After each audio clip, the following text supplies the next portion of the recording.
This is Breach. He is a Swedish criminal, and in fact his entire family were criminals, and he was let go because he is an amputee. He is also the tallest member of the Valorant Protocol at 6 foot, almost 7 inches, or 200 centimeters. Though obviously every character model in game is the same height. Breach was the second initiator added in the game as one of 2 available upon the release build of this game. He was the 13th agent. He is the 13th agent canonically recruited to the Valorant Protocol, following Raze, who he shares a past with, and preceding Sky, who is also anti-kingdom like Breach is. Personality-wise, he seems very energetic, but a slight aggressive, with a bit of an aggressive undertone. Breach is another I feel that you get the most value on the attack, as one YouTuber pointed out to me, it's kind of designed to clear sites with force more than anything. His unique mechanic I can only say is walls. All of his abilities need to go through a wall or a corner or something of that nature. Even his ult. This kind of makes him, I feel, a little unpopular. But at the same token, like, it's a fun idea, and I get that it was an early character. But all his util can affect your team just as much as your enemies. See how it blinds both of them? First, you have his E ability, Fault Line, which, similar to Astra's Nova Pulse, will apply the concussive effect to your teammates. This is a small debuff where it makes their rate of fire slower and they are slower to move. Also really just kind of concusses at a short range, but it's a pretty good duration in my opinion at 3.5 seconds. His Q applies a blind for a short period of 2 seconds. Honestly, a little underwhelming, but I guess because it can affect anybody who looks at it, even yourself, it's decent for balancing purposes. And then you have his Aftershock, or his C ability, which will do 2 ticks of damage. Notice 2 at 80 each. It's useful for corners, but of course very, very visible, unfortunately. So it's easy to avoid if you're not smart about it, right? Then you have his ability called his ultimate, which is called Rolling Thunder, which does a full 7 meters of knockback and 6 seconds of concussion. My ult's ready. However, if your opponents are smart and quick enough, you actually can jump over it. Looney, how comfortable are you thinking you can jump over this? I am 100% confident. Alright, you hear that, folks? This is staying in the video now because he said 100%, no matter what. Ready? Yep. My ult's ready. Nope, you got hit. Honestly, maybe I should have had you go Jett for the purposes of testing this. Nah, Wait. One more time. Wait, Sage Wall up, actually. Get yourself on top of a Sage Wall, Med. I want to see if this one... Get me on top of a Sage Wall? Yeah, if you look down at the ground when using it. Wall raised. Oh, Hey. Well, I need to see if Looney can jump it. I want to see if the Sage Wall protects you, though. My ult's ready. Nope. Alright, so the Sage Wall doesn't protect, but you get the point. You can actually jump this if you have the timing right.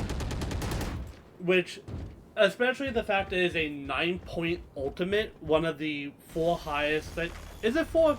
One of the highest in the game. It's really not worth it, in my opinion. Because of how easy his util is to avoid, you can just turn away from the flashpoint or walk out of the Aftershock or Fault Line. I would honestly give his util a 3 out of 10. It's a little weak in my opinion. And because, but it's good for clearing out rattier characters like many Cyphers or Omens. But then you also have his ult, which I would only rate a 2 out of 10 because of the fact that you can quite literally just jump it. Hello everyone, this was unfortunately recorded after the demo you've seen previously. So I just forgot to go over some basic suggestions for when you're actually pushing onto site. So for example, if you have some people who are aggressively pushing out, a flash here might be good to try and give your guys, your team a little more leeway. Get you entering. If you know somebody likes to stand like here, for example, it might be useful to do a good old C, something like that, that's really far out so it's harder for them to avoid, but not so far where they like can hide in there. Same thing over here, this is another good spot if you have people hiding there. I like to use that spot myself. Or if somebody likes to hide behind this, something like that. Or let's say you come from this side, and you could, again, if you know somebody standing here, wouldn't be a bad spot. Same thing right here, or again, just use another one of these. Obviously, you only have one of these in a regular round, but it is very useful if you know an enemy likes to hide behind a specific container and they're not changing that strategy. Now, let's say your team secures Spike, you're still alive, and let's say you use very little util. It might be useful to throw your util on this box, for example. Try and prevent enemies from coming too close over here, giving your team more time to set up. Or if you know somebody's over that way again, just if you save this, the C ability, you can use that to help just, again, delay a little bit for your team. I don't think Breach is very good at anything except delaying. And let's say they're on the spike. Let's say spike is planted. Let's say they're on the spike.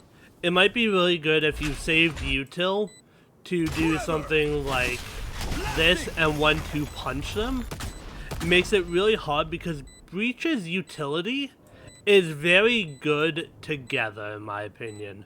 Like, they combo well if you're willing to be a little weak for the rest of the match. Another thing that might be worth doing is just ulting there My ult's ready. or there to help give a little bit more control on site. Now, similarly on attacking, let's say you are trying to defend the site, right? Stuff like this area, or like coming at it from one of these two sides, can be really useful if you can make it up there before they start pushing. For example, if you blind them and then you can get a good attempt at his C off. Similarly, if you just want to incredibly stall their push onto site, something like ulting here would make it really difficult for them to avoid it, and then you or your teammates could try and go in and clean up whoever you want. Now, let's say you're trying to retake the site. If you're coming at it from this side, all the angles we talked about on attack will pretty much work the same way. But let's say you're coming from the defender spawn, because, you know, you're a defender now, right? Going on the other side of this box can be huge, but this wall also proves very valuable.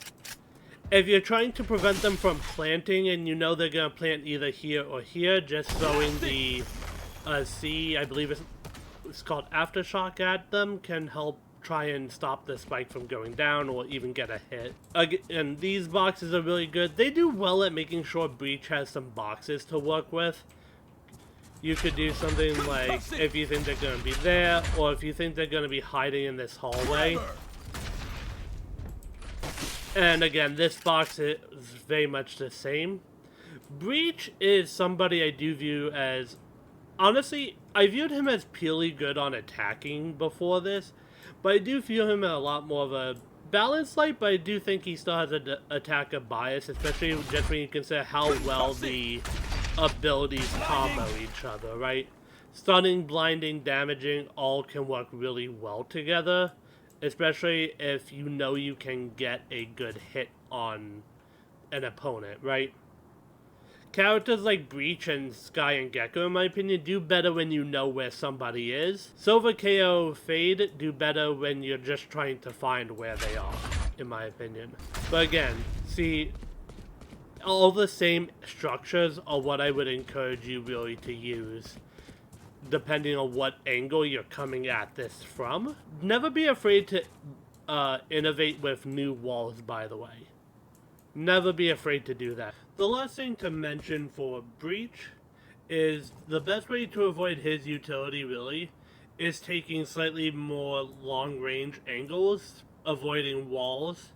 For example, you're not going to get hit by too much here except for pretty much there, or if he's standing here, but even then that's one less angle than it could be. Or for example, if you're defending the site from an enemy breach, taking an angle like this could be huge because a lot of people rotate through this and not through their spot. Realistically, you also just want to shake up the position you use each round anyway.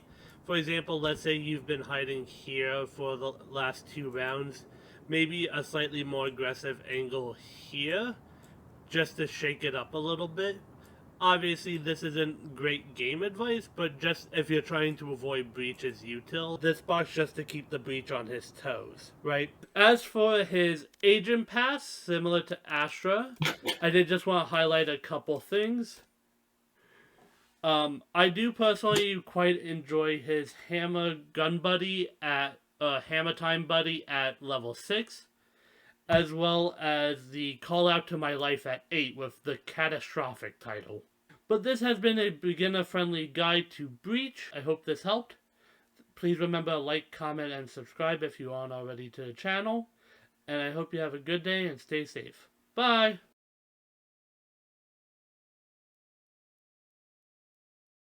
And you want me to go in as Breach, or you're going in as Breach?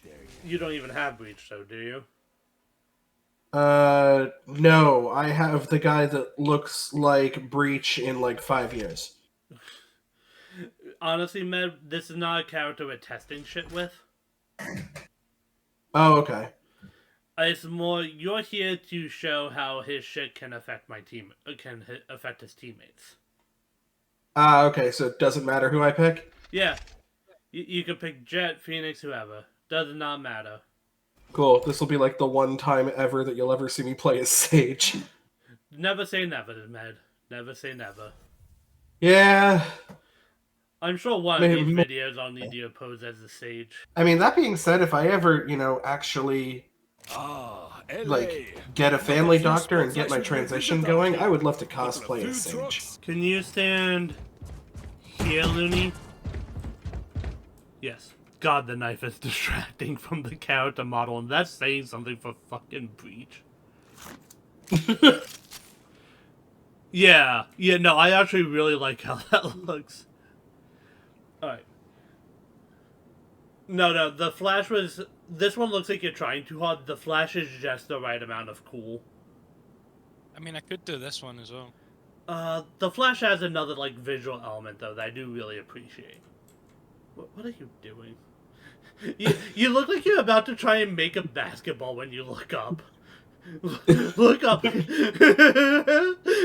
the 3-point line. I would have loved if you fired the weapon at the top of the wall to, like, simulate that. Yeah, it actually looked like it. Kobe! Anyway, Breach... Oh my god, my fucking eyes! Honestly, he feels like a Rottweiler to me.